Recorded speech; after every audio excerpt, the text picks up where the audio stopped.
Hallihallo, hallöle, hier aus dem schönen Obermenzing. Hier habe ich eine 3-Zimmer-Gartenwohnung Split-Level im Angebot.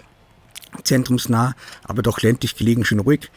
Wenn ihr das nicht verpassen wollt und Bock auf die Roomtour habt, dann folgt mir. Hier sind wir in der Diele. Aus der Diele hier kann man in jeden Raum gehen, wie zum Beispiel hier das Gästezimmer. Dann hier die wunderschöne Einbauküche. Und hier haben wir das Wohnzimmer mit dem Kamin, Feuer frei. Da geht's raus auf die überdachte Terrasse. Und hier hat man bombastischen Garten, natürlich hier noch mit Zugang zum Gästezimmer und überdacht mit Heizstrahler für den Winter. Und hier geht's rauf in den größeren Garten. Und wenn ihr mal eine richtig coole Party feiern wollt mit richtig vielen Leuten, alles kein Problem.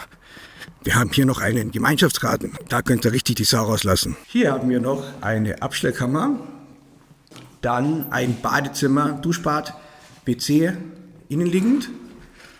Und hier Split Level im oberen Stock kommt der Hammer. Tada! Das komplett rosa Bad mit sogar rosa Badewanne.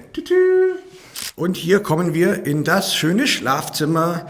An allen Fenstern haben wir elektrische Jalousien. Geht nach hinten raus, also nicht zur Straße raus. Ideale Lage für ein Schlafzimmer.